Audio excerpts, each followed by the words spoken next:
Well, Dave, you're getting ready now, not too far away from that final run into to the end of the season, of course. Have you been happy with that 2-week break of how you've been able to prepare and plan? Yeah, I think we've got more ideas across in those last 2 weeks than we have for the previous 2 months, and hopefully that bears fruit, you know, in the coming games. They're all important games because they really mean everything now. I know every game you play in means something, but it's real nitty-gritty time now. Is it something that you've got to try and talk to your players and say, I want you to go out and show what you've got and don't play with fear? Yeah, we've done some video work this morning, whereas we'd normally leave it till tomorrow, about what's expected of them and what they can do and what we've been working on. Because it is a big game. There's no getting around that fact. I've told that to the players, and for some of them it'll be the biggest game in their career so far. So we know what's at stake, and we've got to make sure that we win the game. It's a big opportunity, isn't it, for you? You know, you can't keep getting rid of opportunities. You've got to grasp them. Yeah, it's there for us. You know, you can't ask for much more than the opportunities that have been presented to us, and we haven't taken one yet, and we've got to start taking them. And where you are in the table, apart from everyone connected to your football club, you've probably been written off. But it's as we said earlier, it's still mathematically there for you. Can that help as well? Can that just help your players that you know, everybody says crew's going? Yeah. I think, you know, I think if anyone thinks they're under pressure or anything like that, it's like, forget all that. You know, everyone is writing us off. Well, use that as fuel, use that as motivation to prove the doubters wrong. That's what we've got to do as a team, as a football club. What sort of game would you be expecting? I know, you know, you'll have your own tactical way of doing it and how you want to be, but where you both are in the table, how do you think you're going to be, both managers? Well, I think I'm not sure it's going to be an open, free-flowing football game. I think it'll be fairly cagey. You know, we know what we're going to try and do, and I'm sure that Fleetwood will know what they're trying to do. So, look, we've got to make sure, like we always say, we've got to be better than the opposition, and if we are, and take our chances, and if we do that, then we've got a great chance. You know, I'm not being disrespectful to Fleetwood. I said they're not a Sunderland or a Sheffield Wednesday. We aren't either, obviously. You know, they're one of the teams that are closer to us in terms of resources. Don't get me wrong, they're still miles away, but they're not as far away as Sunderland and the like. So we've got to take the opportunity and grasp the opportunity that's put in front of us. Because it'll quickly go by, won't it? Now you're right into at the end of the season, but it's not going to be too long before it is the end of the season. Yeah. We're running out of games. We've got to take these opportunities. How interesting it is that AFC Wimbledon decided to change with their management. It's interesting that 5 out of the bottom 6 have changed managers. The only one that hasn't is where you are.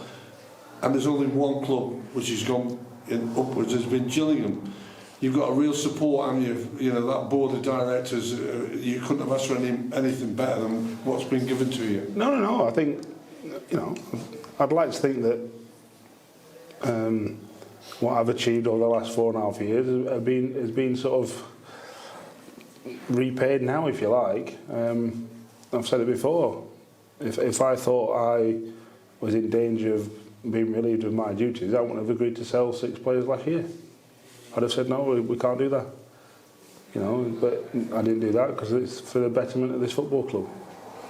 Do we want to be in this situation? Of course we don't. Of course we don't. But you know, I think we're all singing from the same hymn sheet. It's not been good enough this year. But that's not to say that things aren't in place, you know, to make sure we're better. We've got to remember 5 years ago we were 19th in League Two with people like Perry and Giant made his debut. You know, Owen Dale I don't think had made his debut. You know, so that's where we're at. You know, if we had a magic wand, we'd make sure we filled in these gaps, but we can't because of the resources. And we're all understanding of that fact. You know, it's not that we're comfortable with it.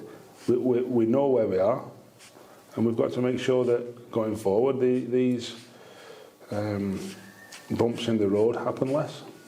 With all that has gone on, there's been a lot of players probably played more games than you would have wanted, and probably even the players that themselves might have not wanted to be playing so often. But do you think that's going to really stand them in good stead wherever you may come back to in August? You know what they had to go through. Of course, you know you find out more about men in times like this than you do when you're winning every week. That's for sure.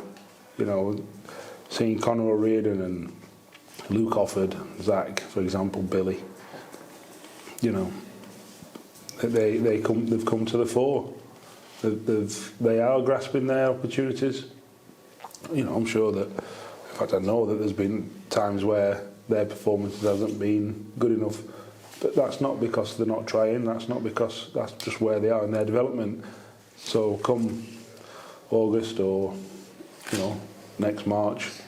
You know, they've all got to start somewhere, and they get an opportunity at this football club, and they get an opportunity to develop. And when they do that, then they might just end up at Blackburn or Cardiff or whatever it might be, because that's what we have to do at this football club. So putting them, what you've got has played this year, hopefully be with you next year, plus others coming through, plus new players that you want to sign in the summer, you've got a feeling that you're going the right way.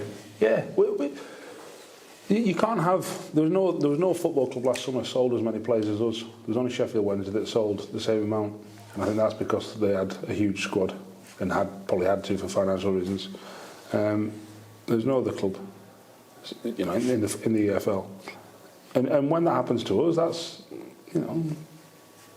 hard. You know, losing three players in August, two retired, or four actually. The timing was horrific as well, you know, and they're facts. They're not my opinion. They're just facts. So we've had to rebuild in season as opposed to close season, where we're hoping in the summer we'll be able to build without the games and have a clearer picture. And, you know, we've done it before, and we'll do it again.